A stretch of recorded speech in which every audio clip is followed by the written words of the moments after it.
Donc, le programme est le suivant. Donc, comme je disais, d'abord, Monsieur Philippe Schild qui prendra la parole. Vous aurez un temps de questions-réponses.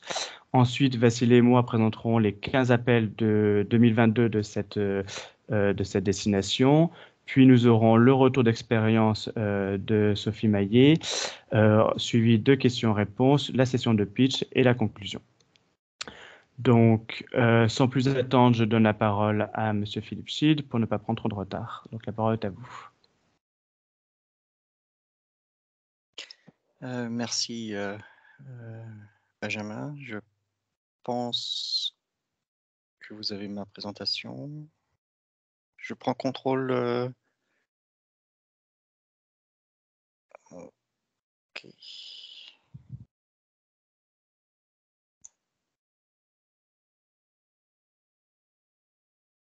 D'accord. Donc, je pense que vous voyez ma présentation. Donc, je vais vous présenter le Horizon Europe. Je pense que comme on est au tout début, il faut se rappeler un peu de ce que Horizon Europe est concerne, et plus précisément dans le cluster 5, la destination 3. Donc, Horizon Europe a la même structure que Horizon 2020. Donc, elle est orientée sur 3 piliers. Un premier pilier qui est sur l'excellence, sur la science, donc qui regroupe le Conseil européen de la recherche, les bourses Marie Sklodowska-Curie et les infrastructures de recherche. Un troisième pilier qui est plus orienté vers le marché et qui donc contient le Conseil européen de l'innovation, les écosystèmes européens d'innovation et également les instituts européens d'innovation et de technologie. Et donc, je vous rappelle qu'il y en a un pour qui concerne l'énergie, et le pilier central qui est le pilier 2, qui regarde les problématiques mondiales et compétitivité industrielle européenne. Sous Horizon 2020, ils étaient appelés en fait les défis sociétaux. Et dans le cadre de l'énergie, en fait, on a un cluster où on a regroupé les aspects de la recherche sur le climat, l'énergie et la mobilité. Et on a le numéro 5 parce qu'on est le 5e dans la liste. C'est tout simple. De façon plus élargie, horizontale, il y a toutes les activités qui concernent l'espace européen de la recherche pour élargir la participation, propager l'excellence et également consolider le système européen de recherche. La nouveauté dans Horizon Europe, c'est un programme spécifique, le Fonds de défense européen, qui concerne toutes les actions de recherche concernant la défense et la sécurité. Ce qui est toujours en parallèle avec le programme Horizon Europe et nos programmes cadres, c'est le programme Euratom, qui concerne le traité, qui contient en fait tout ce qui concerne la recherche sur l'énergie nucléaire, ou d'origine nucléaire, je dirais, et en particulier fusion et fission.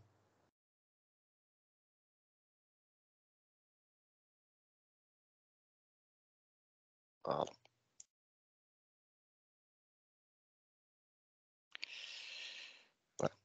Voilà. Donc, Horizon Europe a un budget de 95,5 milliards d'euros sur une période de 7 ans, de 2021 à 2027. Ce budget inclut 5,4 milliards qui correspond au plan de relance européen, qui dans notre jargon, on a réduit à NGUE. Je ferai référence à ça un peu plus tard, vous verrez l'impact qu'il y a sur notre programme. La distribution budgétaire, vous voyez que le pilier 2, en fait, a plus de la moitié du budget. Le pilier 1 a à peu près un quart. Et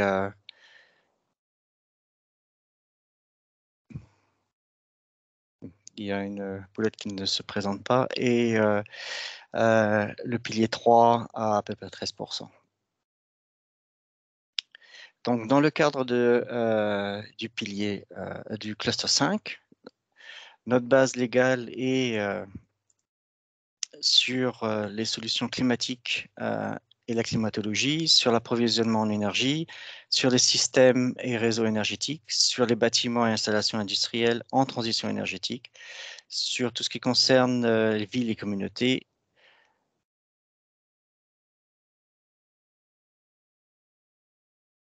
Désolé, vous avez en...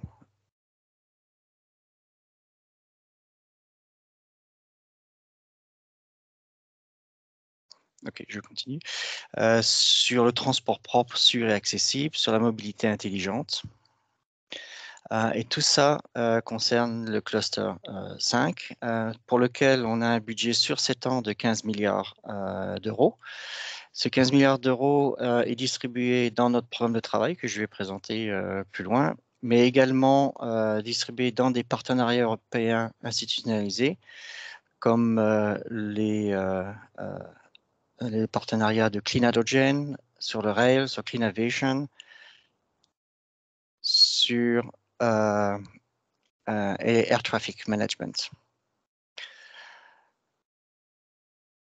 Je reviendrai, j'ai une slide sur les partenariats. Et également contribuera aux différentes missions, comme la mission sur les villes, la mission sur l'adaptation climatique et sur océan. Donc, les partenariats qui concernent classe 5, comme j'ai dit, nous avons 4 partenariats institutionnalisés. Transforming Europe Rail System, Integrated Air Traffic Management, Clean Aviation and Clean Hydrogen. Nous avons également des partenariats cofinancés, le Driving Urban Transition to a Sustainable Future and Clean Energy Transition. Ces partenariats, en fait, ont des topics dans notre programme de travail. Les agences de financement, parce que c'est dédié pour les agences de financement, doivent soumettre une proposition. Et pour le Clean Energy Transition, la deadline pour soumettre une proposition était mercredi. Et donc, on attend l'évaluation et la sélection du consortium pour l'implémentation de ce partenariat cofinancé. Les partenariats coprogrammés sont des partenariats dans lesquels, en fait, il y a un accord avec l'industrie, un memorandum of understanding, désolé pour l'anglais, et les topics de ces partenariats sont intégrés dans notre programme de travail. Et donc, ça concerne le partenariat Build for People, le Towards Zero Emission Road Transport, sur les batteries, sur les transports, c'est pas maritime, c'est tout ce qui est sur l'eau, fluviaux, voilà, fluviaux et maritimes en fait, de émissions zéro, et la Connected et Cooperative Automated Mobility. Donc, notre work programme, la logique, c'est une logique d'intervention. Donc, nous avons la base légale qui a défini les piliers et les clusters. Et dans ces piliers et les clusters, dans le programme cadre, des domaines d'intervention ont été définis. Ça a commencé depuis mai de cette année. En parallèle, un plan stratégique a été développé, qui couvre la période de 2021 à 2024, donc les 4 premières années du programme de travail, qui tient en compte les priorités politiques européennes, définit des orientations stratégiques clés et des impacts attendus. Et ce plan stratégique a été adopté en mars. Et ce plan stratégique alimente le programme de travail. Donc, le premier programme de travail couvre les 2 premières années, 2021-2022. Dans lesquels des destinations ont été définies, et dans ces destinations, des appels à propositions ont été définis et les topics. Et dans chaque topic, des résultats attendus sont spécifiés. Et ce programme de travail a été adopté en mi-juin 2021.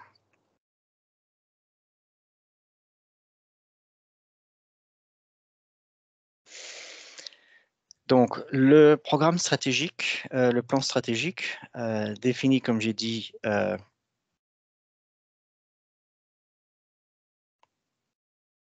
pardon, j'ai été une slide trop vite. Donc, les politiques européennes, les priorités dans lesquelles notre programme de travail est conçu, c'est sur le pacte vert, sur une Europe adaptée à l'ère numérique, une économie au service des personnes, la promotion du mode de vie européen, mettre une Europe plus forte sur la scène internationale et un élan pour la démocratie européenne. Donc, les initiatives politiques sont sur le climat, c'est la loi européenne sur le climat qui vise la neutralité climatique pour 2050, le plan pour 2030 qui est de réduire de 55% les émissions d'effet de serre pour 2030. Donc, ça fait partie du paquet législatif Fit for 55 qui sont en discussion en ce moment au niveau européen. La stratégie d'adaptation climatique et le plan d'action de zéro pollution. D'un point de vue européen, c'est la stratégie européenne sur l'intégration du système énergétique, la stratégie européenne sur l'hydrogène, la vague Renovation Wave pour Europe qui concerne toutes les infrastructures au niveau des bâtiments et la stratégie européenne sur l'énergie renouvelable en mer. Du côté mobilité, la stratégie pour une mobilité durable et intelligente. Et du côté recherche et innovation, il y a tout l'impact du nouvel espace européen de la recherche. Donc maintenant, au niveau de l'impact attendu au niveau du cluster 5, du plan stratégique, les priorités qui concernent l'énergie, c'est le 1 qui est l'autonomie stratégique ouverte concernant le développement des technologies, des secteurs et des chaînes de valeur numériques habilitantes et émergentes, et de faire l'Europe la première économie circulaire, climatiquement neutre, durable. Les impacts attendus sont une transition propre et durable des secteurs de l'énergie et des transports vers la neutralité climatique, facilitée par des solutions transversales innovantes, une utilisation efficace et durable de l'énergie, accessible à tous et assurée par un système énergétique propre et une transition juste. Et le troisième impact attendu, c'est un approvisionnement énergétique plus efficace, propre, durable, sûr, compétitif grâce à des solutions nouvelles pour les réseaux intelligents et des systèmes énergétiques basés sur des solutions d'énergie renouvelable plus performantes. Comme je vous l'ai dit, le cluster 5 a été divisé par destination. Nous avons 6 destinations. La première est sur tout ce qui concerne la climatologie. La destination 2, c'est les solutions transverses. Il y a des aspects énergétiques comme elle contient les batteries et également des topics couvrant ce qu'on appelle des cassures technologiques. La destination 3 concerne l'approvisionnement énergétique. Elle contient 4 sous-sections, en fait, sur l'énergie renouvelable, sur le système énergétique, réseau et stockage, sur les systèmes de capture de CO2 et d'utilisation du CO2 et des activités transversales. La destination 4 concerne tout ce qui est les demandes énergétiques, en particulier dans les bâtiments et l'industrie. Les destinations 5 et 6 concernent le transport.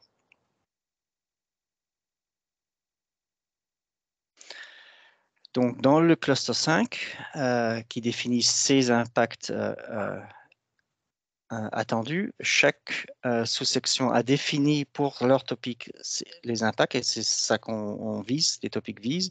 Donc, pour le cadre des énergies renouvelables, c'est la disponibilité de technologies de systèmes perturbateurs d'énergie renouvelable et de combustibles renouvelables pour 2050, pour remplacer les technologies énergétiques fossiles. C'est les coûts réduits, réduction des coûts et efficacité améliorée des technologies d'énergie renouvelable et de carburant renouvelable et de leur chaîne de valeur. C'est la réduction de risques associés aux nouvelles technologies renouvelables pour une exploitation commerciale et une émission zéro pour 2050.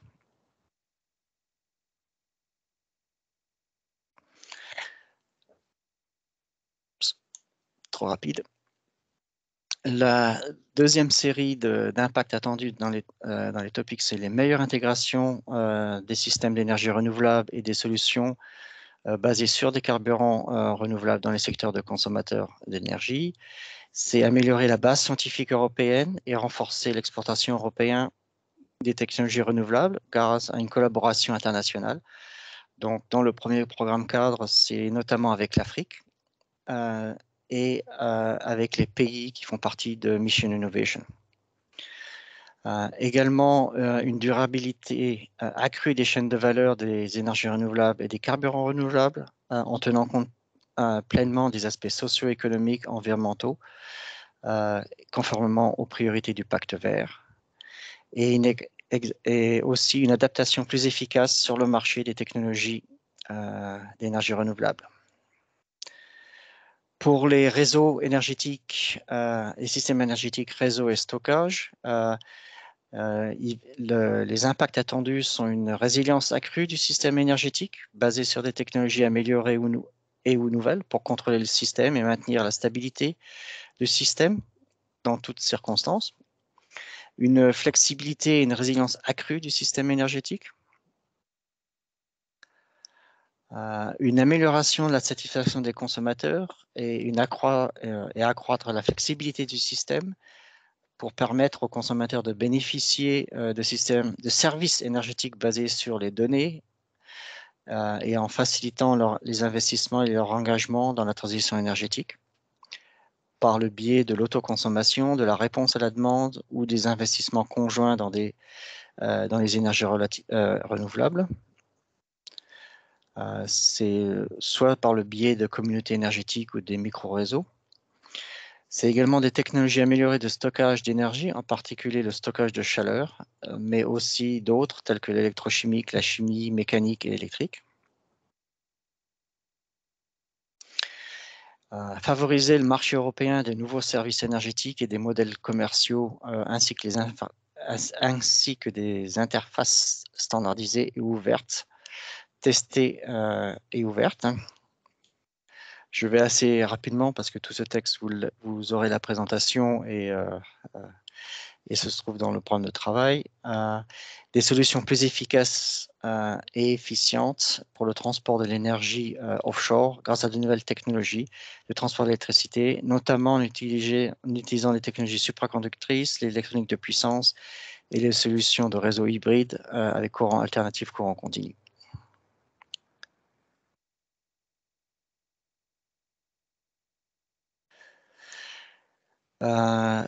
Pour le cluster, pour tout ce qui concerne la capture du CO2, c'est le déploiement accéléré des infrastructures de recherche pour des clusters et des hubs pour la technologie de capture du CO2 et d'utilisation. Améliorer un corpus de connaissances pour faire autorité sur les connexions des sources industrielles de CO2 avec des sites de stockage. Ça, la traduction, c'est potentiel. Offrant une plus grande confiance au niveau des décideurs et des investisseurs, une faisabilité prouvée de l'intégration du captage du CO2, du stockage du CO2 et de l'utilisation du CO2 dans les installations industrielles et la démonstration de ces technologies à l'échelle industrielle pour ouvrir une voie de futurs projets industriels. Une réduction des coûts de la chaîne de valeur pour le captage et l'application de l'utilisation du CO2. Les cadres adéquats pour la mesure, la surveillance, la vérification pour les projets de stockage, pour documenter que le stockage soit sûr et l'acceptation publique de la technologie. Donc, comme je vous l'ai dit, notre programme de travail pour 21-22 dans le cadre de l'approvisionnement énergétique, destination 3, Donc, le budget total sur les 2 ans de notre programme de travail est d'autour de 3 milliards d'euros. Et la destination 3 sur 2 ans va à 1,2 milliard. Vous voyez que c'est l'une des destinations principales du cluster 5, où on a pratiquement 40% au niveau du budget et également au niveau des topics.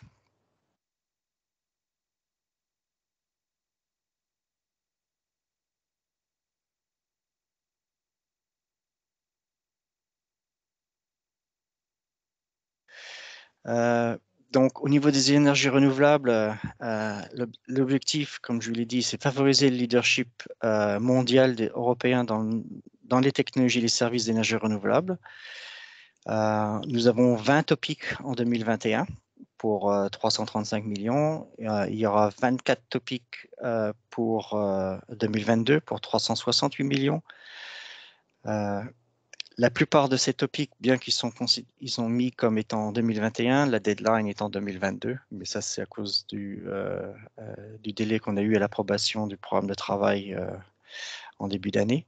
Donc pour les systèmes énergétiques et les réseaux et stockage, il y a 10 topics en 2021 pour 150 millions, 7 topics en 2022 pour 181 millions. Dans le cadre du captage, utilisation et stockage du carbone, il y a 2 topics en 2021 pour 32 millions et 1 topic en 2022 pour 58 millions. Dans tout ce qui concerne les activités transversales, en fait, nous avons 3 topics qui sont pour 2021. Il y en a un qui concerne un support pour les services géologiques. Un deuxième qui concerne les soutiens pour tout ce qui est au niveau du set plan, des technologies, des plateformes technologiques. Et comme je l'ai mentionné précédemment, nous avons un topic pour le partenariat cofinancé pour la transition énergétique. Ce que vous voyez ici, c'est toutes les deadlines pour toutes les destinations. Et pour le cadre des destinations 3, vous voyez qu'il y avait déjà eu une deadline, un premier call qui est le deadline cette semaine. La prochaine date limite de soumission est la première semaine de janvier, le 5 janvier. La deuxième, c'est fin février. Et ces 2 prochains calls vont couvrir tous les topics qu'on l'on dit de 2021. Et les topics pour 2022 vont commencer en deadline fin avril, et après c'est en fin d'année, donc en octobre 2022. Et le dernier call de 2022 est en fait le 10 janvier 2023. Les topics qui sont ouverts avec une deadline du 5 janvier 2022 qui seront présentés après moi. Donc, il y a 4 topics qui concernent les énergies renouvelables. Un sur la démonstration de systèmes maritimes. Un deuxième qui est un support action qui est sur tout ce qui concerne les aspects de durabilité et d'éducation sur les énergies renouvelables.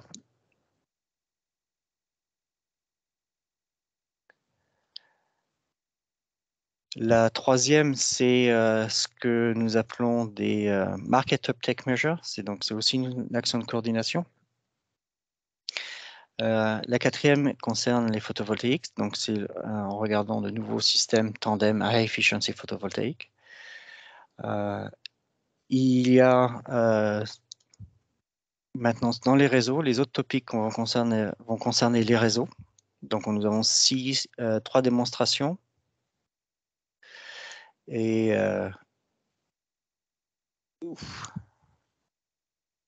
en fait, il y a 7 topics sur les réseaux. Excusez-moi, je me permets de vous couper. Oui, allez-y. C'est juste qu'en fait, c'est pas ces topics-là qu'on va présenter, excusez-nous. D'accord, désolé. Ce sont les premiers topics 2022 pour le coup. Donc ceux-là, en d'accord. fait, on les avait présentés dans un webinaire D'accord. en Ah, juin. désolé. Alors, même si la deadline n'est pas passée, pas de souci. Mais là, on va se concentrer voilà, sur les premiers appels 2022. Mais Ah, d'accord. on va les lister, il n'y a pas de souci. Donc, D'accord. ils Non, auront un pas de tableau. problème. Bah, comme Mhm. ça, vous savez qu'en janvier, il y a tous ces Oui, tout à topics. fait. C'est Donc, toujours bien. je vais rapidement à la dernière slide. Donc, vous avez en fait les journées d'information que nous avons eues début juillet euh, et qui sont encore disponibles et qui a des présentations, je dirais, qui ont été enregistrées. Donc, vous pouvez écouter les présentations des topics qu'on a fait en juin. Le Funding Portal que vous connaissez et d'autres liens où vous pouvez avoir des informations concernant nos activités au niveau du programme de travail. Merci. Désolé pour la petite confusion Pas de au niveau des souci. dates des calls. Pas de souci, aucun problème. Donc, je tiens à souligner, oui, qu'il y a eu un petit souci, excusez-nous, lorsqu'on a copié-collé les slides dans la présentation générale. Apparemment, la mise en page n'est pas très bien conservée, donc on va régler ça pour les slides que l'on mettra en ligne. Et désolé si ça vous a d'ailleurs perturbé, parce qu'effectivement, on n'arrivait pas à lire parfois. Mais tout ça, ça va être réglé. Donc, on va passer à la partie présentation des appels. Donc, comme je le disais, ce sont bien les appels, les premiers appels 2022. Je pense que je ne vais pas revenir sur la présentation de la destination 3, ni de la première sous-partie qui porte sur les énergies renouvelables, puisque vous l'avez très bien fait. Mais on avait quand même mis des slides pour le présenter. Donc, je passe tout de suite au tableau des appels 2022 en ce qui concerne les renouvelables. Donc, il y a 7 appels dans la première série d'appels 2022. Donc, que des actions en innovation qui sont pour la plupart très bien dotées au niveau budgétaire. Donc, la deadline est en avril 2022, comme nous le disions. Donc, au niveau du premier appel présenté aujourd'hui, il s'agit de la démonstration de technologies avancées de biocarburants rentables utilisant des installations industrielles existantes. Alors, avec ce premier appel, en fait, ce que l'on vise, c'est d'accroître la compétitivité des technologies concernant les biocarburants avancés dans les installations industrielles existantes. Et également, on vise à surmonter la mise à l'échelle de la production de ces biocarburants avancés. À travers cela, en fait, on souhaite permettre une plus forte pénétration des biocarburants avancés dans les systèmes énergétiques des transports et en particulier dans les secteurs difficiles à électrifier, c'est-à-dire l'aviation et le transport maritime.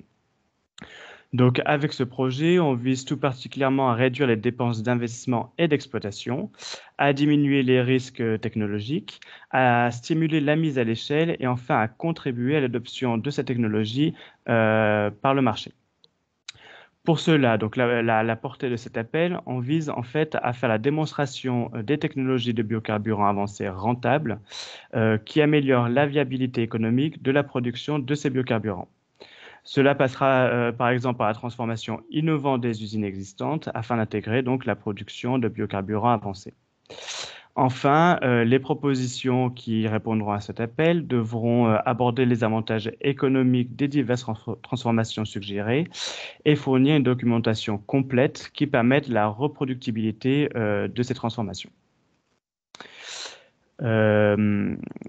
Le deuxième appel vise, alors bon, c'est un titre à rallonge, vise la démonstration de matériaux innovants, de cycles d'approvisionnement, de technologies de recyclage afin d'augmenter la circularité globale de la technologie de l'énergie éolienne et de réduire l'utilisation primaire de matières premières critiques. Donc en fait, cet appel part du constat que les énergies renouvelables vont connaître une très forte croissance dans les années à venir, et notamment en ce qui concerne l'énergie éolienne. Et c'est pourquoi, avec cet appel, on vise sur la durabilité et la circularité des installations éoliennes. Donc, on vise deux résultats principaux. D'une part, d'avoir fait la démonstration industrielle des technologies de recyclage des matériaux composites, afin d'accroître donc la circularité de la technologie éolienne et à faciliter le partage des meilleures pratiques. Tout ça, c'est en lien avec le concept de circularité par conception. L'autre résultat visé, c'est d'avoir permis le développement de solutions alternatives pour remplacer ou substituer les matières premières critiques. Et donc ça s'ancre en lien avec le plan d'action européen sur les matières premières critiques. Donc, la proposition doit porter sur l'un des deux domaines que je viens de citer, et c'est important de souligner que la Commission, dans le but de garantir un certain équilibre, choisira deux propositions qui répondront chacune à l'un des deux sujets. Voilà. Donc, le troisième appel qui porte sur la fabrication avancée de systèmes photovoltaïques intégrés. Alors déjà, pour cet appel, il est important de noter que comme il est considéré comme touchant aux intérêts stratégiques de l'Union européenne, la participation à cet appel a été limitée aux États membres de l'Union européenne, aux pays associés et aux membres de l'OCDE. Cet appel vise, lui, à améliorer l'accessibilité financière, la durabilité, la modularité et la synergie d'application des technologies photovoltaïques. En fait, on cherche avec cet appel à démontrer l'intérêt d'une fabrication automatisée pour le photovoltaïque intégré, à renforcer la chaîne de valeur européenne du photovoltaïque et à permettre l'intégration à grande échelle du photovoltaïque dans les bâtiments, et ce, tout en minimisant son impact sur le paysage et l'environnement. Donc pour cela, les propositions devront avoir fait la démonstration d'une pilote de fabrication automatisée pour la conception de produits différenciés. Elles devront avoir démontré la rentabilité de ce système et avoir élaboré une stratégie d'introduction sur le marché. D'autre part, les propositions vont devoir établir une collaboration active entre le secteur photovoltaïque et l'industrie du bâtiment. Et d'ailleurs, les consortiums devront inclure des partenaires industriels pour répondre à cet appel à proposition. Donc le quatrième appel porte sur l'utilisation de réservoirs géothermiques à haute température afin de fournir un stockage d'énergie pour le système énergétique. Donc avec ce quatrième appel, on vise tout simplement le développement du stockage souterrain d'énergie thermique à haute température.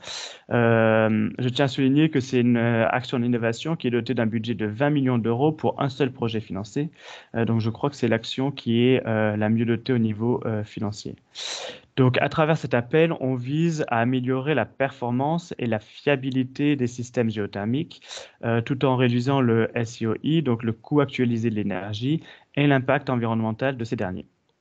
Pour cela, les propositions devront développer une infrastructure appropriée pour gérer la production géothermique de chaleur et d'électricité, et ce, tout en permettant la flexibilité des réservoirs géothermiques comme système de stockage. À la fin de l'appel du projet, une démonstration devra avoir été faite sur au moins 2 installations différentes. Donc, le prochain appel, le cinquième appel, porte lui sur la démonstration de solutions plug-and-play innovantes pour la gestion des systèmes et le stockage des énergies renouvelables des applications en réseau. Avec ce cinquième appel, on vise à faire progresser la base de connaissances innovantes européenne, la base technologique et le leadership technologique européen dans des systèmes énergétiques hors réseau basés sur les énergies renouvelables. Alors pour cet appel, en raison du sujet de l'appel, en fait, tous les États membres de l'Union africaine sont exceptionnellement éligibles au financement de l'Union européenne. Donc, ils seront financés par l'Union européenne pour cet appel s'ils sont inclus dans le consortium. Au niveau des résultats, en fait, les propositions devront permettre la réduction des risques liés à ces technologies, notamment grâce à la démonstration de ces dernières dans un environnement opérationnel. Les propositions vont devoir également améliorer la durabilité environnementale et socio-économique des systèmes énergétiques en réseau et favoriser la collaboration internationale sur le sujet, d'où l'intérêt d'inclure des partenaires africains.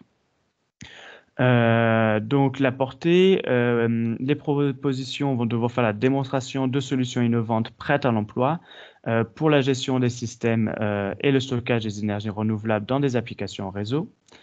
Et cela, ça doit permettre en fait d'augmenter la pénétration de ces énergies renouvelables dans différentes conditions climatiques, tout en tenant compte de leur rentabilité, de la pauvreté énergétique et de la sécurité d'approvisionnement. Le prochain appel vise les nouveaux systèmes agro-photovoltaïques.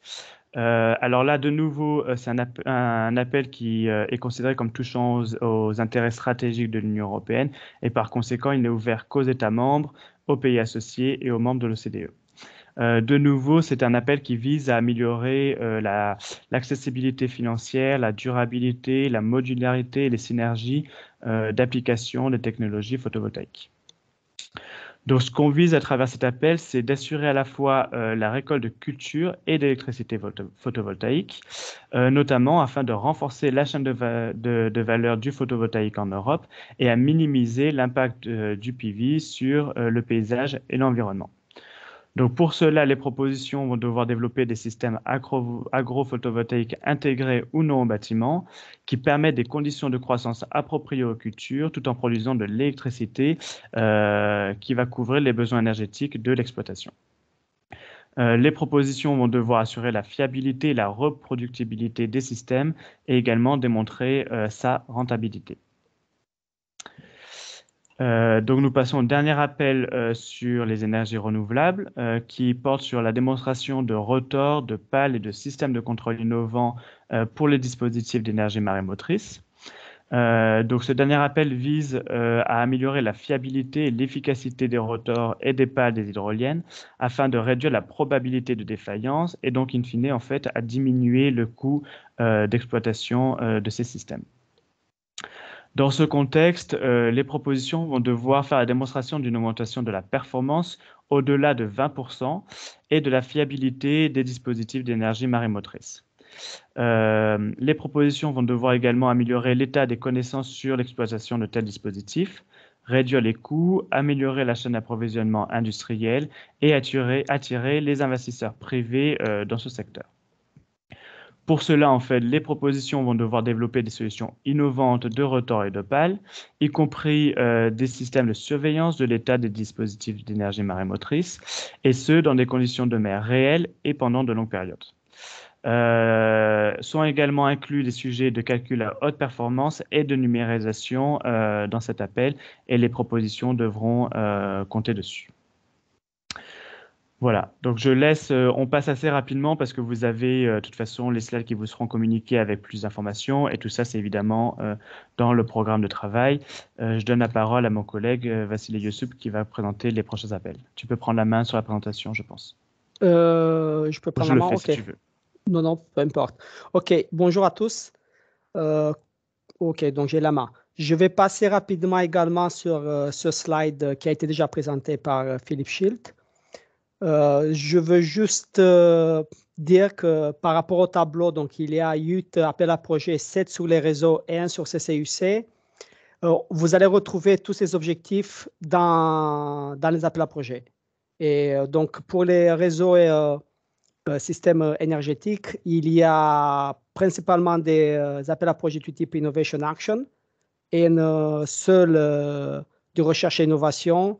Et pour le CCUC, pareil, c'est Innovation Action. Maintenant, si on rentre dans le vif du sujet, la présentation des appels à projets, le premier appel, numéro 8, qui vise à soutenir l'action des consommateurs sur le marché de l'énergie et pour qu'ils agissent en tant que ce qu'on appelle prosommateurs, désolé pour l'anglicisme, je préfère parfois de les appeler consommateurs impliqués ou actifs, et communauté, autre forme de participation active aux activités énergétiques. On vise, donc parmi les résultats attendus, on vise particulièrement à démontrer en situation réelle les outils interactifs de communication du soutien pour faire participer les citoyens à la transition énergétique, ainsi que de les accompagner tout au long du processus de création et du développement de la communauté, d'une communauté énergétique, de permettre de nouveaux rôles, ce qu'on appelle ou de nouveaux participants sur le marché et d'essayer de le faire de manière automatisée, ainsi que d'augmenter le niveau de flexibilité. Afin d'arriver à ces résultats, les projets doivent établir un lien entre les citoyens actifs, qui doivent être à la fois consommateurs et producteurs d'énergie, les autres fournisseurs, les technologies, la réglementation et les marchés en utilisant par exemple des plateformes digitales. Ces démonstrateurs doivent se baser sur une approche sciences humaines et sociales et tout en tenant compte, bien sûr, des aspects sécurité des systèmes énergétiques. Les solutions testées doivent concilier les évolutions top-down classiques du marché avec les changements qui seront apportés par cette approche bottom-up dans l'organisation du marché. Et également, les solutions doivent être reproductibles autant que possible et faire l'objet d'une démonstration dans une variété de lieux géographiques dans les pays de la communauté européenne et les pays associés, représentant des situations sociales et économiques très différentes. Si on passe à l'appel suivant, qui porte sur une démonstration, j'aimerais juste préciser que cet appel à projet était déjà présent dans les appels à projet 2021, mais c'était une CSA. Cette fois-ci, c'est une Innovation Action. Et ce projet donc essaie de le but c'est de porter la démonstration en temps réel d'un système voltage source converter et HVDC, donc High Voltage Direct Current, multi-vendor et multi-terminal, avec capacité de formation du réseau en soutien à la stratégie offshore. Ainsi, l'appel cherche à faire la démonstration d'un système HVDC pour réduire les risques de la technologie et afin de permettre l'installation en Europe du premier multi-vendor system HVDC avec capacité du réseau.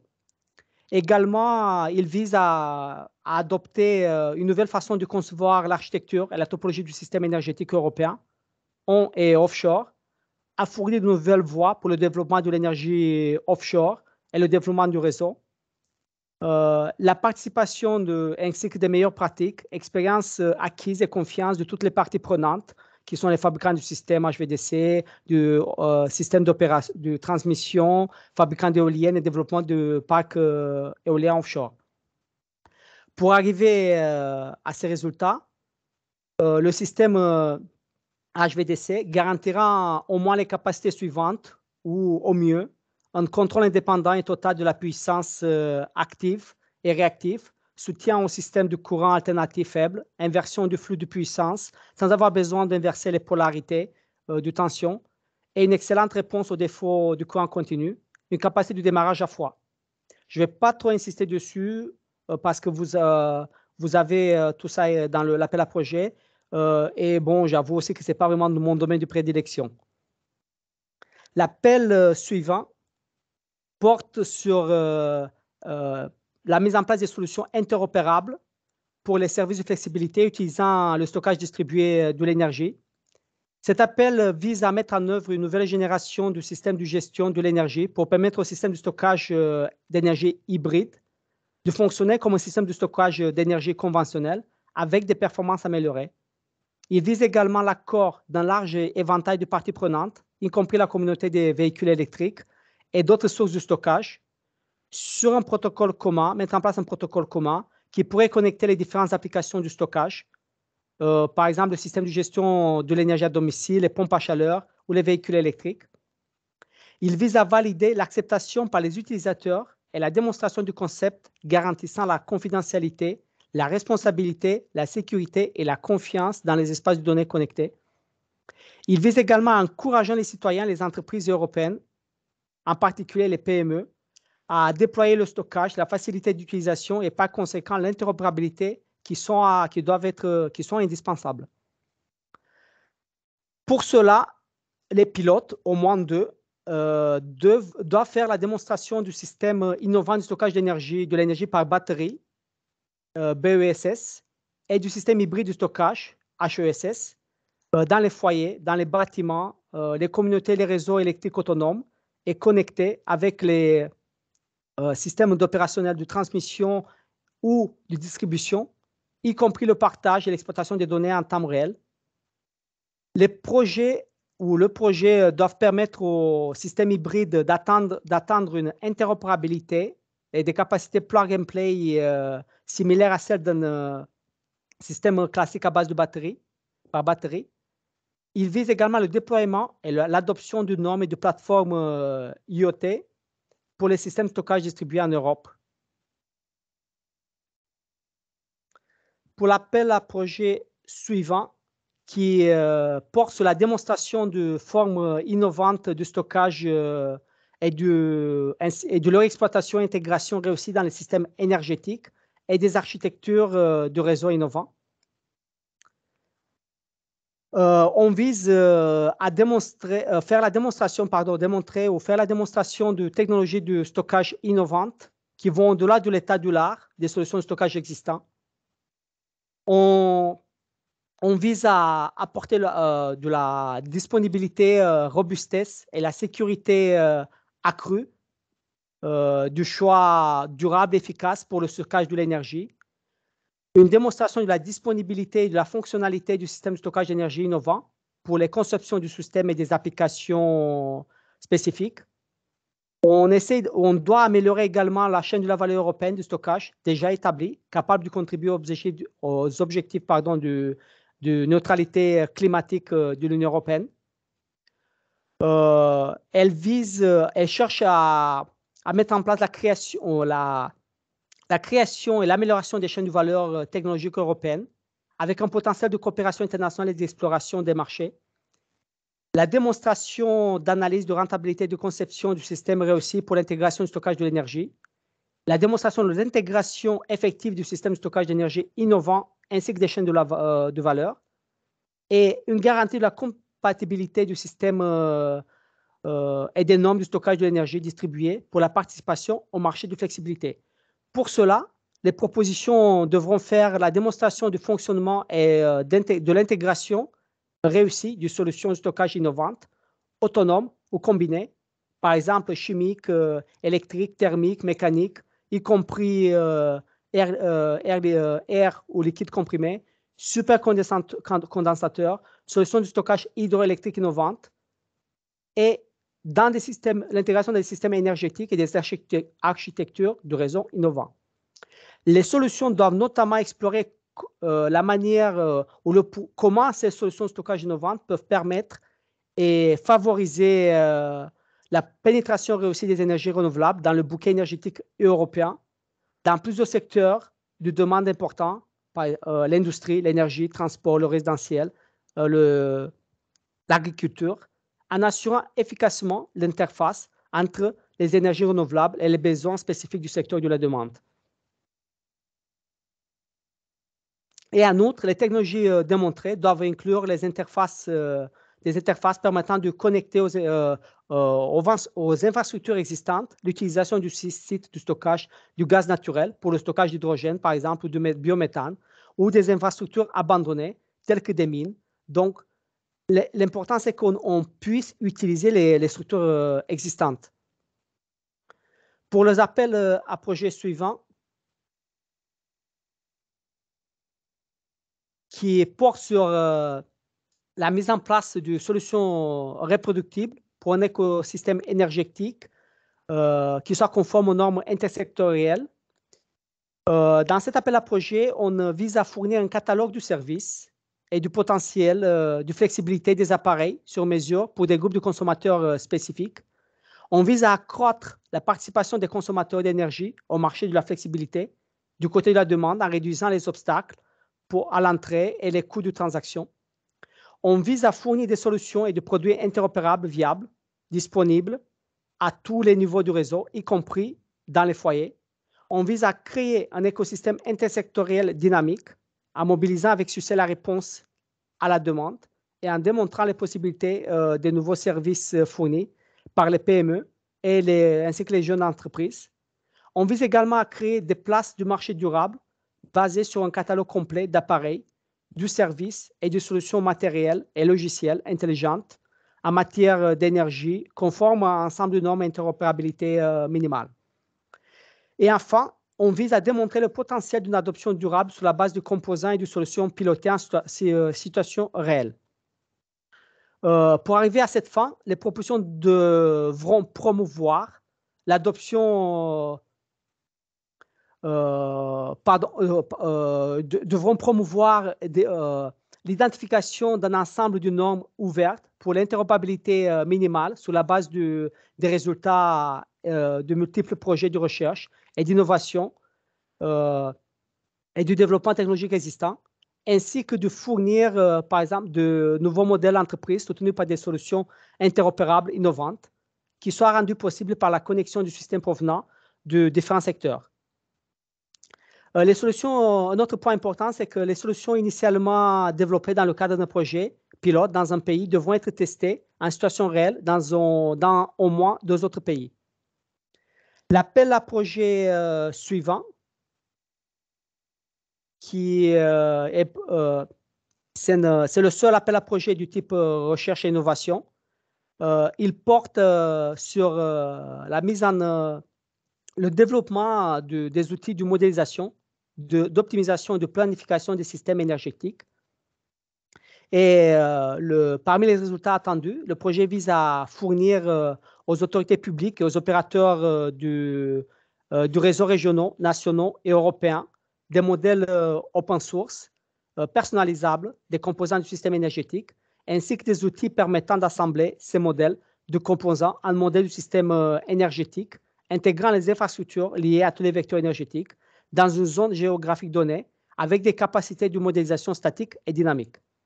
Et le deuxième bullet point, c'est de fournir aux autorités publiques et aux opérateurs du réseau régional, national et européen un outil open source leur permettant de mieux planifier et d'optimiser le développement des sources d'énergie renouvelables et à faible émission et le renforcement des infrastructures, y compris le stockage, afin de répondre aux besoins énergétiques futurs dans une zone géographique tout en minimisant le coût total d'investissement et d'exploitation, satisfaisant ainsi les utilisations finales futures de l'énergie, parfois utilisée comme matière première par les consommateurs au moindre coût et avec une meilleure qualité du service. Cet appel à projet, comme vous le savez, il est assez long, il est assez développé. Donc, je ne vais pas tout détailler, ce qui est que vous pouvez voir, et aussi également présent dans le programme du travail. Donc, les grandes lignes, c'est que ce projet, pour arriver au résultat attendu, les propositions devront développer des outils de modélisation avancés permettant de planifier et d'optimiser les systèmes de vecteurs énergétiques régionaux et transfrontaliers à long terme, en tenant compte des innovations transsectorielles dans l'industrie, la mobilité et le secteur du bâtiment, de développer et valider des modèles à source ouverte des composants du système énergétique et fournir des outils pour intégrer ces modèles de composants dans un modèle du système pour satisfaire les besoins dans une zone géographique en s'appuyant sur les modèles de logiciels à source ouverte déjà existants. Et ainsi fournir un outil de planification pour l'optimisation des coûts et des émissions du système énergétique amélioré au niveau pan-européen. Je vais passer à l'appel projet suivant qui porte cette fois-ci sur les solutions de stockage de l'énergie thermique. On vise à développer et démontrer de nouvelles solutions de stockage d'énergie thermique, modulaires, compactes et à haute performance pour le chauffage, l'eau chaude, sanitaire et le refroidissement pour le déploiement de la charge électrique. Et développer et démontrer un nouveau système de stockage d'énergie thermique beaucoup plus compact que les technologies de pointe, permettant le stockage de la chaleur et du froid pour des applications domestiques, permettant le stockage de la chaleur et du froid pour des applications domestiques pour des périodes typiquement de 4 semaines. Pour cela, le champ d'application couvre l'ensemble du spectre d'application de systèmes de stockage de l'énergie thermique, qu'il s'agisse du système à court ou à long terme ou du système de petite ou à grande taille. Il y a quelques valeurs données, donc la puissance de charge typique est de l'ordre de 3 kW pour des périodes allant jusqu'à 3 heures. Le système TESS est conçu de manière modulaire. La haute densité d'énergie volumétrique est une exigence de base compte tenu de son utilisation. On doit ici arriver à une réduction des coûts, un objectif qui est un objectif très important. Le processus idéal thermochimique devrait avoir une chaleur de réaction élevée pour le stockage d'énergie thermique, une bonne réversibilité, des taux de charge et de charge rapide, des produits de réaction stable, des réactifs et des produits non toxiques, non corrosifs, non inflammables et non explosifs, et des disponibilités à grande échelle et une abondance en prix abordable. Et enfin, le dernier appel à projet qui concerne le captage et l'utilisation et le stockage du carbone. Juste un point qui est important, cet appel, donc il y a sur la partie CCUC, il y a un seul appel à projet, mais j'attire votre attention que cet appel à projet a un budget conséquent, donc pour chaque projet de 29 millions, donc avec un budget total de 58, donc 2 projets qui seront sélectionnés. Ce projet, donc les résultats escomptés, c'est de démonstration réussie suréconomique du système CCUC à chaîne intégrée à partir de sources industrielles pertinentes. Obtenir des données et une expérience pertinente permettant de passer à l'étape suivante, à savoir la construction d'une première installation de ce type, ce qu'on appelle first of a kind. Démontrer comment le CO2 capté sera utilisé ou stocké de manière durable. Et les projets menés dans des zones présentant une concentration suffisante d'industrie émettrice du CO2 sont considérés comme des sites privilégiés pour le développement du pôle et des entreprises, des clusters d'entreprises, et devraient avoir un impact maximal sur le déploiement à grande échelle des résultats.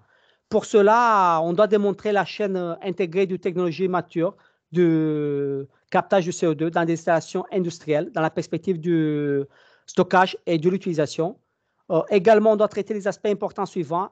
Du point de vue technique, par exemple, l'intégration optimisée de l'installation de captage, la flexibilité et l'évolutivité, la pureté du CO2. Point de vue aspect sécurité, par exemple, pendant le transport et le stockage. Financier, par exemple, le coût du captage. Ou nature stratégique, par exemple, les modèles d'entreprise. On doit également identifier un ensemble détaillé d'indicateurs clés de performance, ce qu'on appelle les KPI, opérationnels, environnementaux, techniques et économiques pour permettre le suivi et l'évaluation des progrès réalisés par le projet. Je ne vais plus me tarder dessus, donc je m'arrête ici. Vous avez tous les autres détails dans l'appel, dans le programme du travail. Et je donne la parole à Benjamin pour la continuation de ce webinaire. Merci. Merci Vassilé. Alors, j'ai pas vu de questions à part celle de Philippe Michelon dans le chat. À part si je me trompe, tu peux me corriger, Marilyn. Donc, je suppose que s'il n'y a pas de questions, on va continuer. N'hésitez pas encore une fois à poser vos questions qui portent soit sur la présentation générale que Philippe Schild a pu faire ou sur les appels à propositions précisément. Et si on n'a pas, on va donner la parole à Sophie Maillet du CEA pour nous faire son retour d'expérience en tant que porteuse de projet et experte évaluatrice. Un grand merci Sophie Maillet pour être présente. Je pense que vous pouvez prendre la main sur la présentation. Alors, on voit une question. On va quand même vous donner la parole parce qu'on n'est pas en avance et on va regarder la question de l'autre côté et puis on reviendra vers la personne.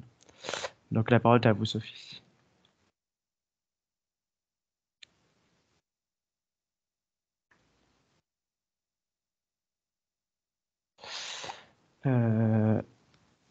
Peut-être que je vous ai pas... Je m'aperçois... Alors, attendez. Oui, excusez-moi. Voilà. Je vous avais pas autorisé à parler. Désolé. Merci.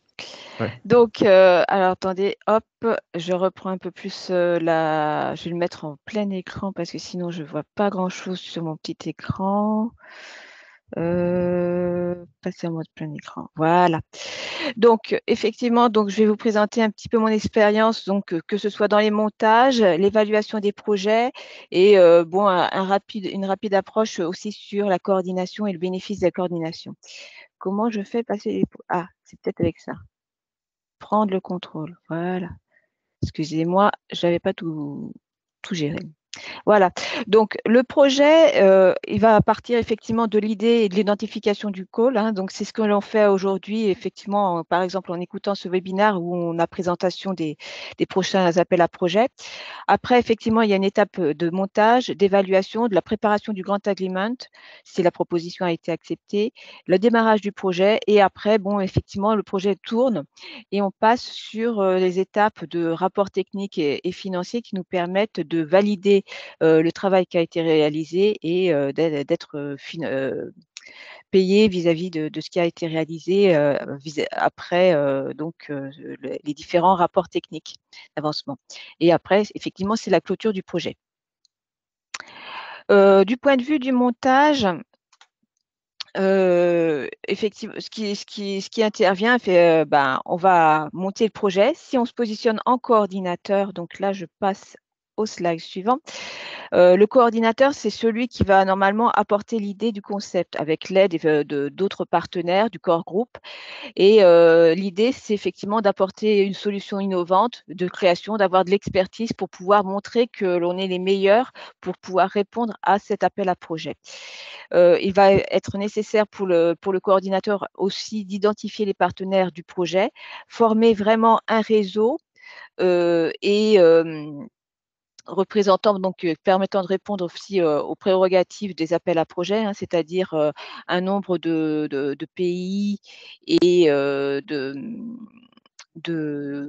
différents pays membres intervenant dans le cadre du projet, hein. Donc là, tout ça se fait rapporter donc dans des annexes propres aux appels à projets et aussi effectivement identifier les personnes qui soient le plus cohérentes donc du point de vue de la chaîne de la valeur qui doit être adressée dans l'établissement du projet et aussi les plus pertinents d'un point de vue expertise.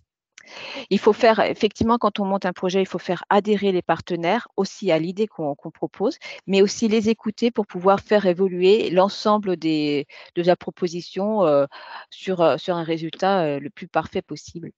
Donc, dans le cas donc, où on est coordinateur d'un projet au tout démarrage, ça peut être un petit peu lourd, difficile. Il faut faire des réunions régulières et on peut se faire aider par des consultants donc, dans le cadre de l'établissement de cette proposition et aussi ne pas hésiter à contacter le helpdesk de Horizon Europe dans le cas où il y a certains éléments qui bloqueraient dans l'établissement de cette proposition, des questionnements que l'on aurait sur le call ou sur certains points de ces propositions. Donc le coordinateur, il doit montrer le chemin à suivre. Il doit aussi régler tout le timing pour établir les différents éléments de la proposition, hein, que ce soit la partie excellence, établissement des objectifs, jusqu'à la partie implémentation. Et effectivement, aujourd'hui, il faut de plus en plus penser à déposer la proposition au plus tôt, surtout si le site européen a des petits problèmes pour récupérer toutes les propositions. Voilà. Le bénéfice d'être coordinateur d'un montage, effectivement, c'est le fait qu'on aura réfléchi sur le challenge à atteindre et identifier comment on peut l'atteindre cette résolution de problématique. Ça permet effectivement de clairement se positionner vis-à-vis des points bloquants de cette recherche, d'avoir une feuille de route et de structurer un consortium qui pourra nous recontacter pour de prochaines propositions. Une fois qu'on a déposé le projet, effectivement, on passe sur l'étape d'évaluation. Cette étape, généralement, si on n'est pas évaluateur, on ne la considère pas trop. Par contre, il est important aujourd'hui, si on fait un montage de projet, aussi de regarder comment il va être évalué. C'est-à-dire, on va débobiner en sens inverse le projet pour vérifier qu'on a bien toutes les pièces qui sont requises pour avoir une bonne évaluation. Donc, c'est un peu une étape d'auto-évaluation. L'Europe nous met en accès un document qui porte sur l'évaluation des propositions Horizon Europe et qui est effectivement aussi le document qui est demandé aux évaluateurs d'avoir bien acquis dans leur réflexion avant d'évaluer une proposition. L'évaluation donc se fait donc à différents niveaux, hein. Toutes les propositions sont d'abord considérées au niveau européen pour l'admissibilité, l'éligibilité, c'est-à-dire le nombre de partenaires, etc., qui peuvent rentrer en compte.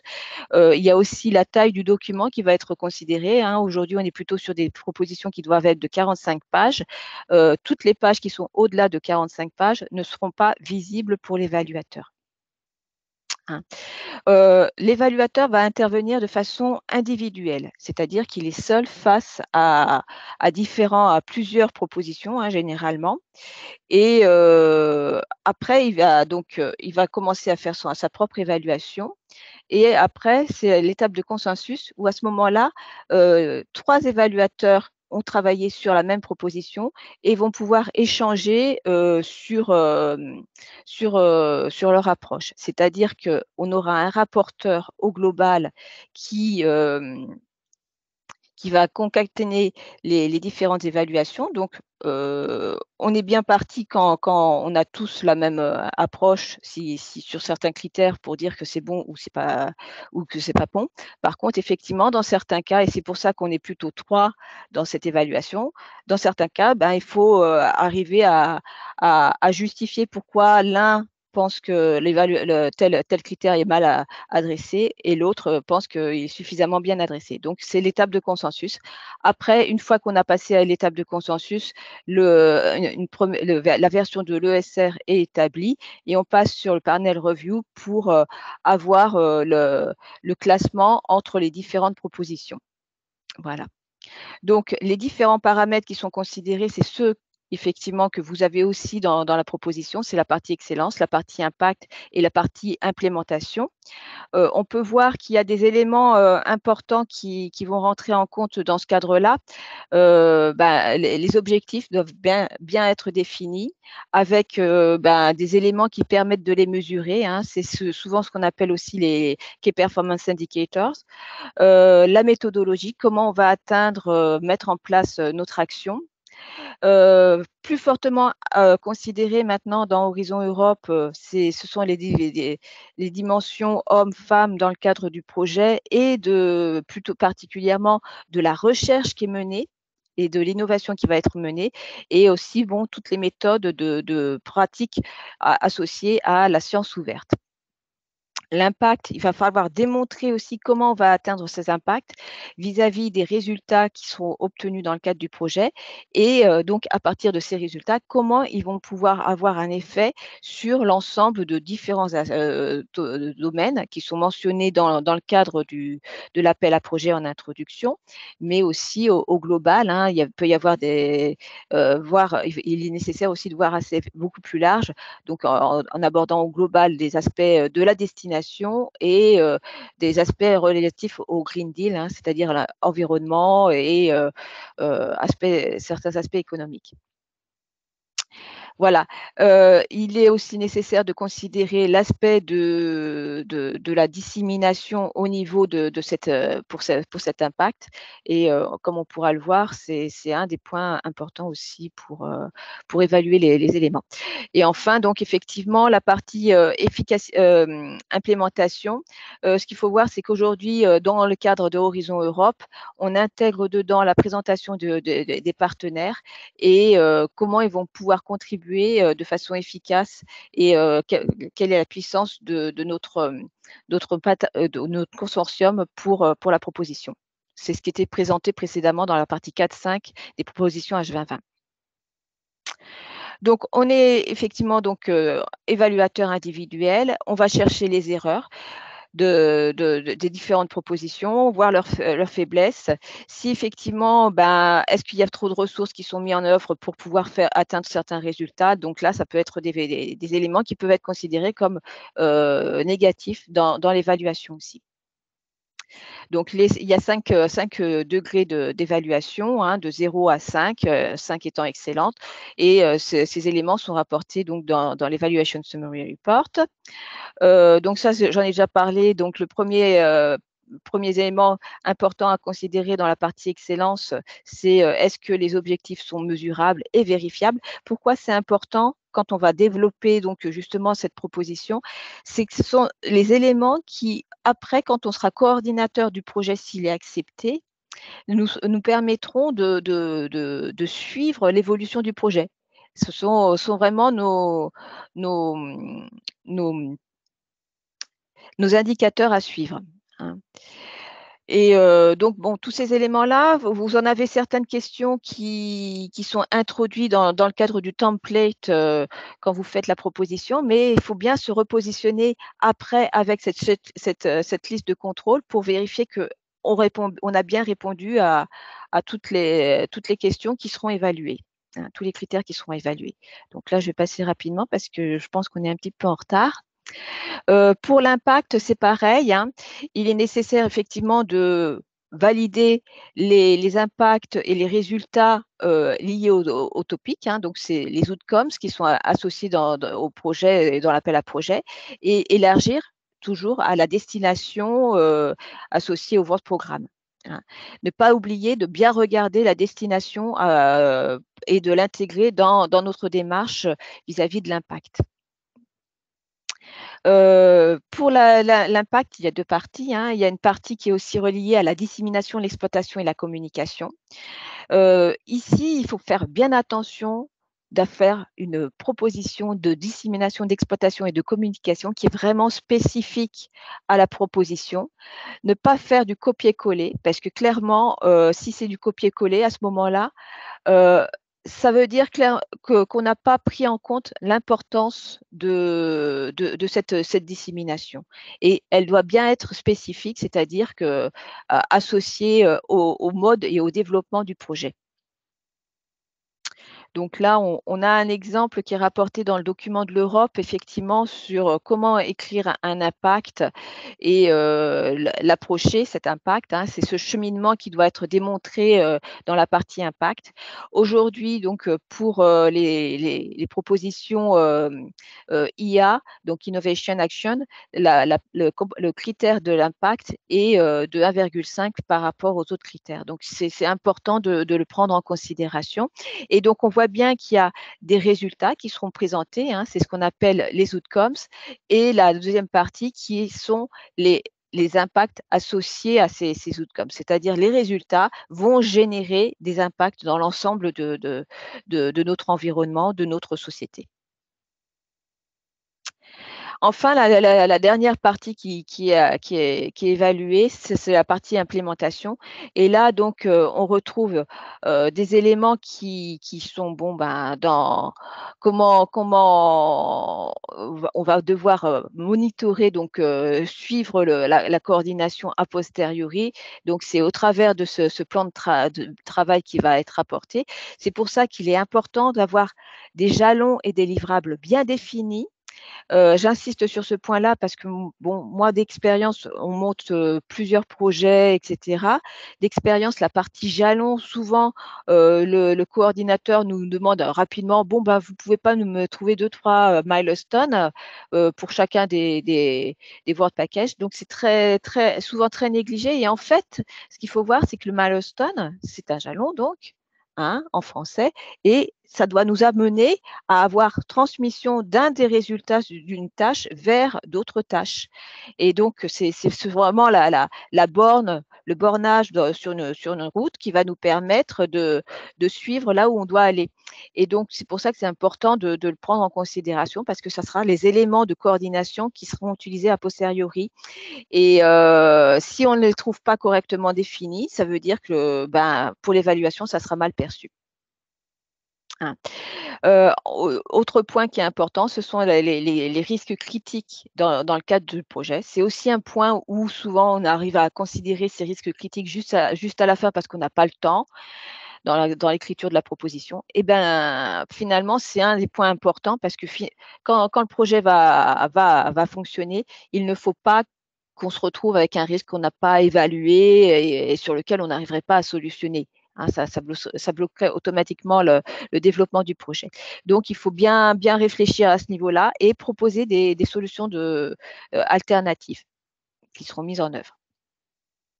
D'un point de vue coordination, effectivement, pour moi, il est important d'avoir un suivi de projets réguliers avec les World Package Leaders. Donc, c'est ce que j'appelle l'Executive Board, que je fais intervenir tous les mois, et ce qui permet de mettre en même temps un tableau où j'ai le suivi de la valeur des KPI que je considère et le suivi des jalons, des livrables, qui rentrent en compte et bien entendu, ben, effectivement, ce risque, les risques s'ils apparaissent dans le cadre des projets. Voilà. Donc, les nouveaux points, effectivement, dans le cadre de la partie implémentation qui sont aussi considérés maintenant sur Horizon Europe, c'est tout ce qui est donc l'aspect social, science and humanities qui doivent être mis en avant.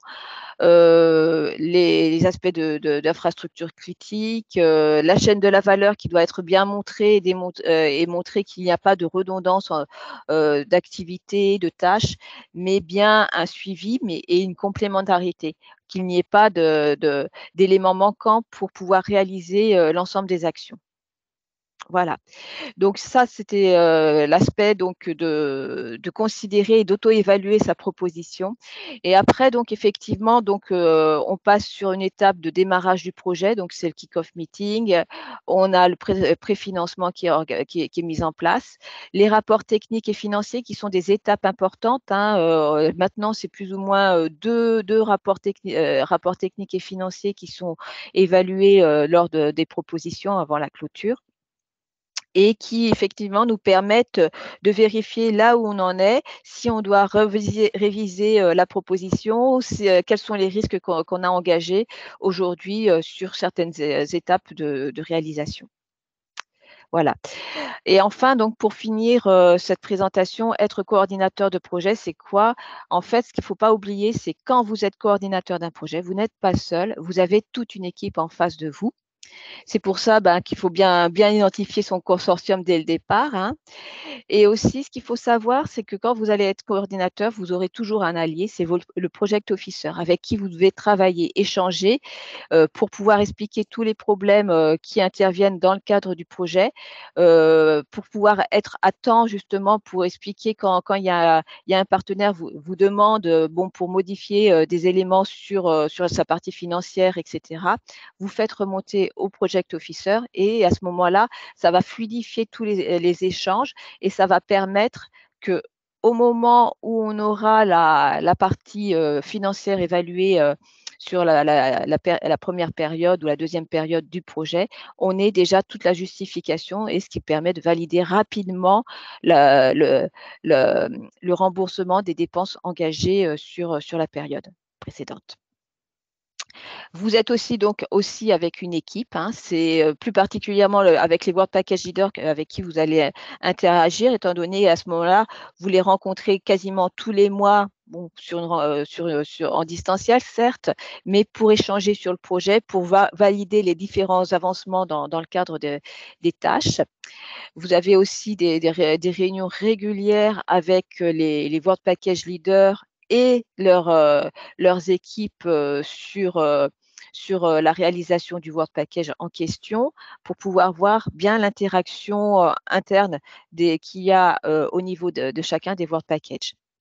Et par contre, ce qui est bien pour vous, c'est que c'est vous qui avez vraiment la vue d'ensemble parce que vous allez avoir en permanence des actions à mener sur les World Packages et sur l'interaction entre les World Packages pour pouvoir dire attention, là, tel World Package s'il est en retard, ça va impacter tel autre World Package.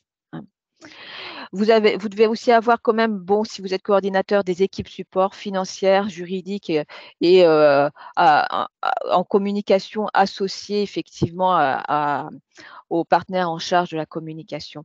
Donc, c'est pour ça que c'est vraiment un rôle important d'intervenir sur la coordination d'un projet, très stimulant parce qu'en fait, vous avez un rôle sur le management, vous avez un rôle sur le scientifique. Et donc, malgré tout, je pense clairement qu'aujourd'hui, quand on fait une proposition, il ne faut pas négliger aussi le temps qui doit être associé à cette coordination. L'autre point positif, effectivement, c'est que vous êtes identifié par l'ensemble de la communauté scientifique du domaine, étant donné que si la dissémination est bien faite, votre projet sera mis en avant. C'est vous qui êtes invité plus particulièrement dans le cadre des clusters qui sont organisés par la Commission européenne sur chacun des sujets, les portefeuilles de sujets. Et donc, ça vous permet d'avoir une visibilité et donc, ça va vous ouvrir sur la possibilité d'intervenir dans le cadre de futurs projets et d'être invité sur ces futurs projets. Voilà. Benjamin, je te laisse reprendre la main. Voilà. Oui, merci beaucoup. Alors, de nouveau, j'ai pas vu de questions dans le chat. N'hésitez pas parce que je pense que Sophie Maillet est une ceinture noire sur le sujet, donc je pense que c'est une grande chance de pouvoir poser vos questions directement. Donc, on vous laisse le temps de les écrire dans le chat et on va passer à la suite aux sessions de pitch. On a environ une vingtaine de minutes qui nous restent pour les pitchs. Ce qui fait à peu près 2 minutes par personne, si ça vous va. Donc normalement, j'ai nommé tout le monde présentateur, donc vous pouvez prendre un tour de rôle en fonction de votre tour. Donc j'ai simplement classé par ordre de réception des pitchs. Donc voilà, au fur et à mesure que c'est votre tour, vous pouvez prendre la parole et si vous le souhaitez, prendre la main également pour passer vos slides ou je le ferai. Donc je donne la parole à l'Institut de Grenoble des technologies du management. Oui, bonjour. Je suis Antoinette Abradko, donc je vais présenter cette offre. Je vais prendre le contrôle. Je vais essayer de... donc, du coup, je crois que c'est ici. Voilà, vous l'avez normalement. Oui, merci beaucoup. Alors, nous sommes un groupe de chercheurs en automatique de Grenoble avec une expérience d'une quinzaine d'années sur le management et le contrôle commande des systèmes d'énergie renouvelable. Et avec l'électronique de puissance associée et du stockage, y compris hybride. Nous proposons une solution avancée du système de gestion de la puissance en Power Management System dans les micro-réseaux avec des renouvelables et du stockage. Et notre solution se base sur une optimisation dynamique multicritère intégrant des requêtes de fiabilité et d'exploitation rationnelle des différentes technologies de stockage qui sont présentes dans le micro-réseau. Savoir que ce micro-réseau peut être embarqué pour une application mobile ou stationnaire. Donc, notre solution étant maintenant au TRL4, notre rôle dans un consortium serait de contribuer au cœur de l'innovation du projet.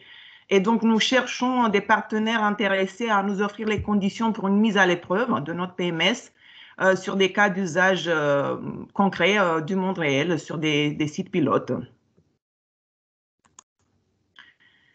Notre PMS CANF a été jusque-là testé dans le laboratoire dans des conditions pertinentes, à savoir sur 2 cas d'usage, pour le management des stockages à bord des véhicules électriques et pour la régulation de fréquences dans des micro-réseaux isolés. Grâce à 2 financements que nous avons eus de la part de l'Institut Carnot, logiciels et systèmes intelligents, pardon, et puis de la SATT Linxium de Grenoble-Alpes, nous avons construit un démonstrateur qui se base sur un système de prototypage rapide d'e-space qui est montré dans la figure. En fait, c'est tout le montage autour de ça.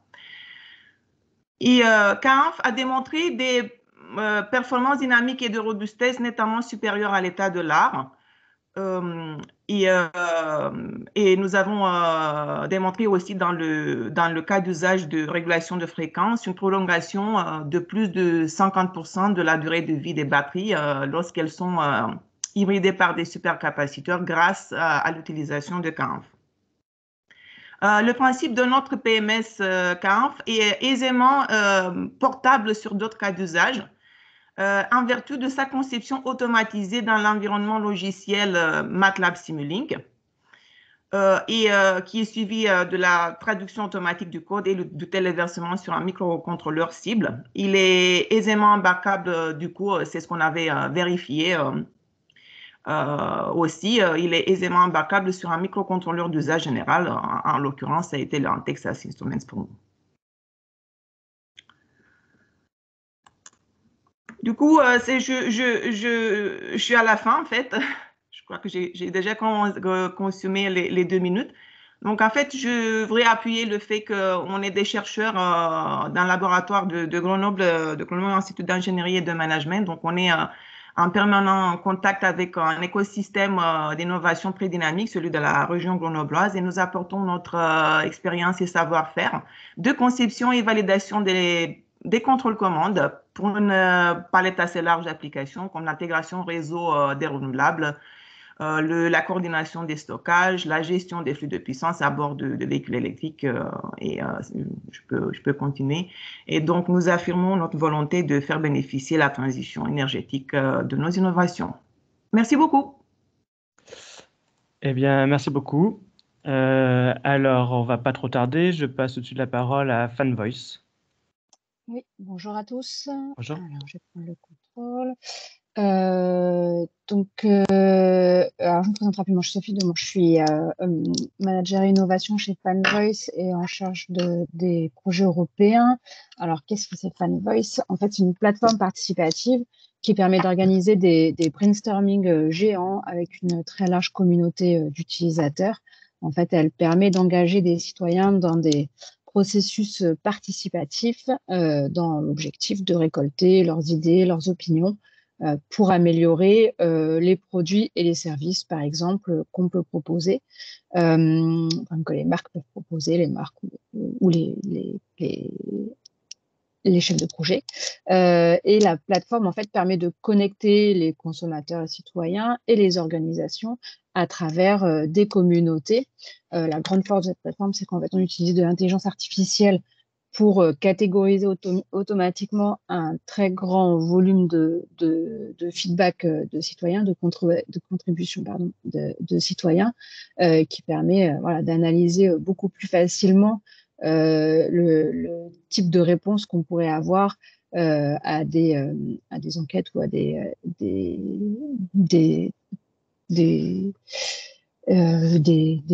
démarches de co-création ou d'idéation, par exemple. Notre idée, en fait, c'est de proposer cette plateforme à tout projet qui veut engager, en fait, les citoyens dans son projet et qui donc souhaite comprendre les besoins et les attentes des citoyens à travers, comme je l'ai dit, la création de communautés. Mettre en fait le citoyen au centre du projet à travers des campagnes d'idéation notamment ou de co-création. Il faut savoir que dans beaucoup de projets de call de l'Europe, on demande cet engagement citoyen et donc c'est vrai que la plateforme permet de le faire assez facilement. On avait une impétence particulière pour le topic des 3.0.1.08 qui a été présenté tout à l'heure, Supporting the Action of Consumers in the Energy Market. On a bien entendu que que vraiment c'est un call qui souhaite vraiment mettre le consommateur au centre du marché de l'énergie. Et donc, on pense vraiment qu'on peut apporter quelque chose à ce call. Aujourd'hui, on a identifié quelques partenaires qui souhaiteraient répondre avec nous, mais on est toujours en recherche du coordinateur du projet et voilà, d'une organisation qui souhaiterait coordonner ce projet. Donc, n'hésitez pas du coup à me contacter si jamais vous avez des envies de répondre à ce call. Voilà, merci. Merci. On continue avec GRT Gaz. Vous avez la parole. Oui, bonjour. Donc voilà, je vais vous présenter qu'est-ce qui est RICE, le Research and Innovation Center for Energy. Donc on est une centaine de personnes. On est basé en région parisienne sur 3 sites, à Villeneuve-la-Garenne, Alfortville et un site de démonstration Power to Gas près de Marseille à Fos-sur-Mer. Et on a 3 grands domaines de compétences qui sont autour des canalisations, de l'analyse des gaz et la performance et la sécurité industrielle. Donc nous aujourd'hui, on se place, donc les 2 sujets qui nous intéressent, qui ont été présentés ce matin, c'est les 2 sujets sur Energy, System Modeling, Optimization and Planning Tools, et celui sur Decarbonization Industry with CCUS, qu'on n'a pas aujourd'hui identifié de partenaires ou de projets, mais On aimerait pouvoir offrir notre expertise sur ces deux projets-là. Donc, on ne se place pas en tant que coordinateur, mais en tant que soit end user. J'entendais dans la présentation, la première sur Energy System Modeling. On est transporteur de gaz à l'interface avec un autre transporteur en France et d'autres transporteurs aux frontières. Et on a également des compétences dans tout ce qui est modélisation, dynamique des réseaux, distribution et transport gazier, développement d'outils de modélisation, modélisation de la prospective multi-énergie à l'échelle de la France et de l'Europe. Donc voilà, nous on recherche, s'il y a quelqu'un, c'est un peu peut-être une bouteille à la mer, mais quelqu'un qui a besoin de ces compétences-là et d'un opérateur de réseau, on sera ravi de rejoindre un consortium. Sur le deuxième appel à projet, c'est exactement la même démarche. Voilà, on a une équipe qui est pluridisciplinaire, qui connaît bien les usages industriels, puisqu'on a de nombreux clients industriels qui sont raccordés au réseau de GRT Gaz. Et on réalise des études d'état de l'art, des gap analyses, l'élaboration également de feuilles de route en lien avec l'idée de promouvoir le vecteur gaz comme usage industriel. Donc voilà, si vous voulez plus d'informations, il y a également mes contacts. Voilà, vous pouvez m'envoyer un mail ou m'appeler et je serai ravie de discuter avec vous des propositions qui pourront nous être faites. Voilà, merci. Merci beaucoup. Du coup, je donne la parole au laboratoire thermique et énergie de Nantes.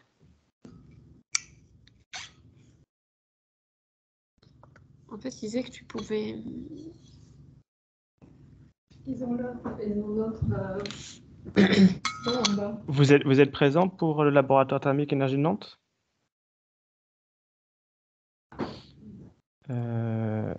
Normalement, c'est Yline Fan qui devrait prendre la parole. Je vous ai nommé comme présentateur tout à l'heure. Sinon, on va passer, on reviendra à vous par la suite. Bon, on va passer à l'Université de La Réunion. Oui, bonjour. Je ne suis pas dans des conditions optimales. J'espère que vous m'entendez bien. Alors, en fait, donc alors je vais prendre le contrôle pour passer les slides. Donc, le PIMAN est un laboratoire de l'Université de La Réunion basé sur l'île de La Réunion. Donc, on est un laboratoire pluridisciplinaire qui travaille principalement sur toutes les problématiques liées à la transition énergétique de notre société. On a 3 thématiques principales. Donc, une première qui est liée à tout ce qui est l'efficacité énergétique des espaces bâtis à toutes les échelles, à l'échelle d'un composant, d'un bâtiment, d'un quartier, d'une ville et voire même d'un territoire. On a une deuxième thématique, ce qu'on appelait l'énergie durable, c'est plutôt ce qui est système actif, associé justement aux espaces bâtis, donc la première, et qui intègre tout ce qui est énergie renouvelable. Et le dernier, qui est un axe un peu transversal sur de l'ingénierie mathématique associée à toutes ces problématiques.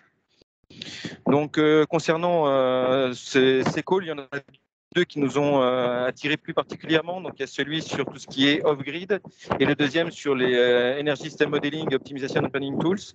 Donc, nous, notre objectif n'est pas d'être leader d'un consortium, mais plutôt d'intégrer un consortium. Et on aimerait développer tout ce qui est un peu l'approche humaine dans le management de l'énergie, surtout dans tout ce qui est système isolé, et aussi l'intégration des prévisions de production d'énergie renouvelable, notamment intermittente, comme le PV, l'éolien ou le marin, avec des prévisions probabilistes et dans l'optimisation. Donc, on a une vraie compétence où on est reconnu au niveau international sur la génération et l'utilisation des prévisions probabilistes pour la gestion et la planification des systèmes énergétiques.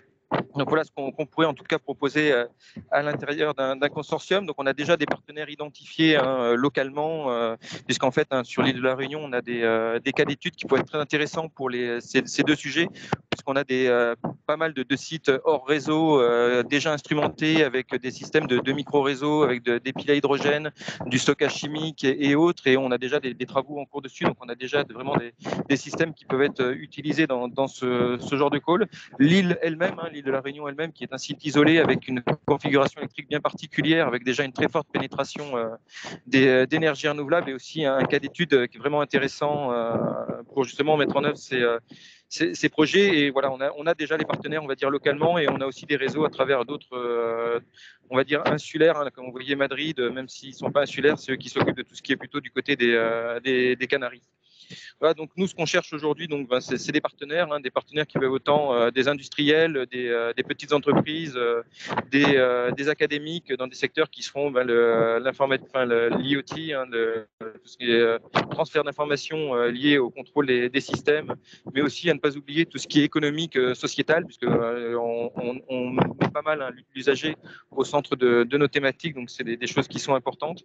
Et on aimerait aussi agréger d'autres communautés, enfin on va dire plutôt populations qui pourraient avoir des mêmes caractéristiques que nous pour développer tous ces aspects. Donc, en contact, vous pouvez me contacter. Donc, Mathieu David, je suis le directeur du laboratoire. On est une 60aine de personnes travaillant sur ces thématiques, et moi, je ne suis pas expert dans tout ce que je vous ai présenté. Je suis plutôt dans ce qui est prévision probabiliste et son application, mais j'ai plein d'autres collègues sur plein d'autres domaines que je vous ai présentés avant, et je pourrais vous relayer vers eux si vous êtes intéressés par nos compétences. Je vous remercie beaucoup. Eh bien, merci beaucoup. On va passer à l'Agence Énergie-Environnement de la région Rhône-Alpes, Auvergne-Rhône-Alpes. Alors, vous avez votre micro coupé, Étienne Viennot. Excusez-moi. Oui, bonjour à tous. Donc, Étienne Viennot, chargé de mission Europe et internationale à Auvergne-Rhône-Alpes Énergie-Environnement, qui est l'agence régionale de l'énergie et de l'environnement en Auvergne-Rhône-Alpes, comme c'est précisé. Au sein de l'agence, on a développé depuis quelques années un outil de data visualisation de données énergie, climat au sens large pour les collectivités. Et c'est un outil qui sert en Auvergne-Rhône-Alpes aux collectivités à établir tout ce qui est plan d'action quand elles ont besoin d'avoir des données pour leurs actions énergie-climat, mais aussi de pouvoir faire, en fait, mesurer l'impact de leur politique sur la question énergie-climat, en pouvant faire des prévisions et des scénarios de rénovation de bâtiments, d'énergie renouvelable, etc. C'est un outil qu'on a développé il y a 3 ans. Et on s'est aperçu que ça intéressait pas mal d'autres régions. Donc, on a monté un consortium avec d'autres régions. Et maintenant, cet outil est disponible en Auvergne-Rhône-Alpes, en Occitanie, en Nouvelle-Aquitaine, en Bretagne, et puis bientôt en Corse et peut-être dans le Grand Est. En fait, on est aussi, nous, pas mal engagés dans des projets européens avec d'autres agences de l'énergie et d'autres régions. Et on s'aperçoit qu'il y a d'autres régions qui sont très intéressées par cet outil de data visualisation qui s'appuie sur des données qui sont produites généralement par les observatoires régionaux de l'énergie.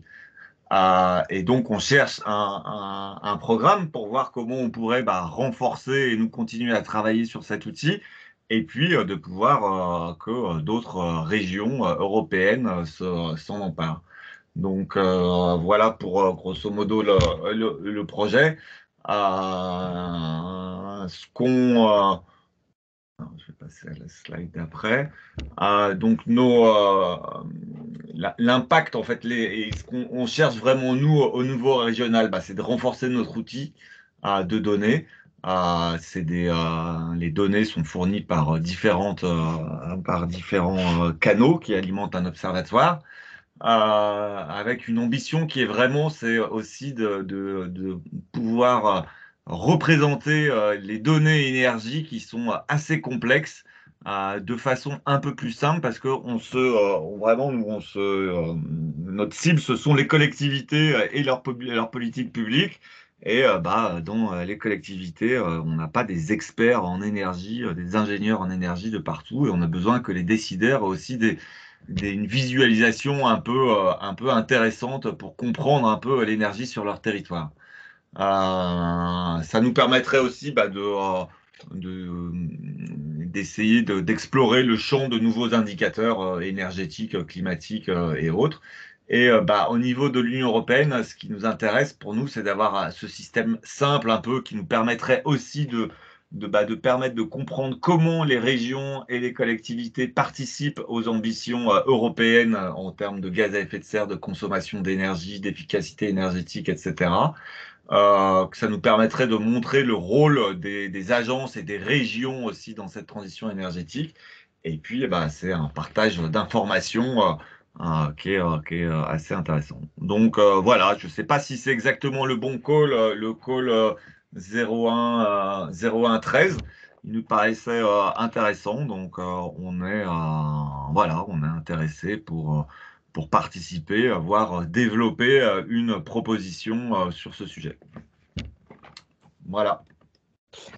Merci. Alors, je reprends la main. Du coup, je passe vos derniers slides rapidement.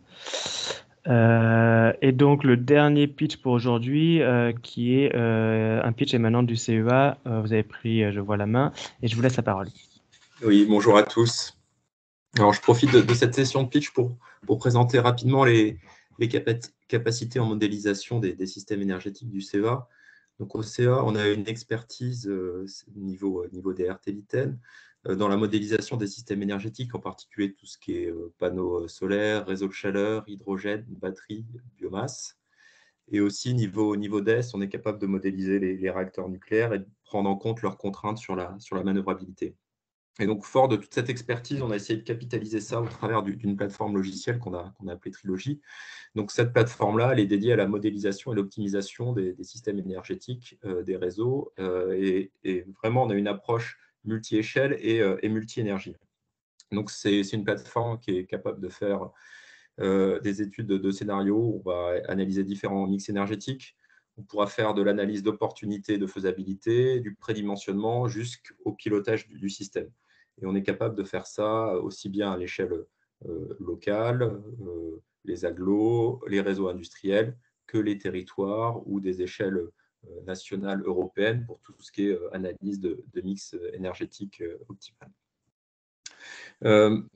Donc, nous, fort de ces capacités de modélisation, ce qu'on souhaiterait, c'est contribuer à un groupe de recherche. Et on pensait en particulier contribuer autour de benchmarks. Donc, si on pouvait comparer nos outils et nos modèles à ce qui est fait chez les partenaires, ça serait un objectif intéressant pour nous.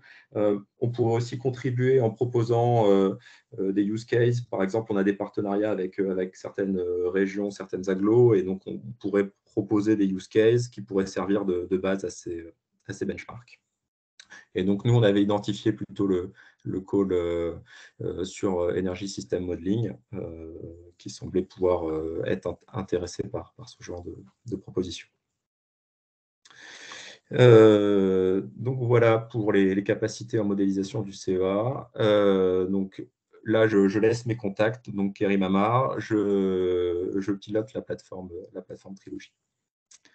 Merci à tous. Merci beaucoup. Bon, on a un tout petit peu dépassé. De toute façon, on arrive à la conclusion.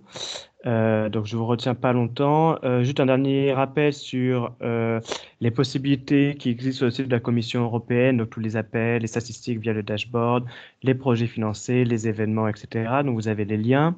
Et également, bien évidemment, sur le site Horizon Europe du MESRI.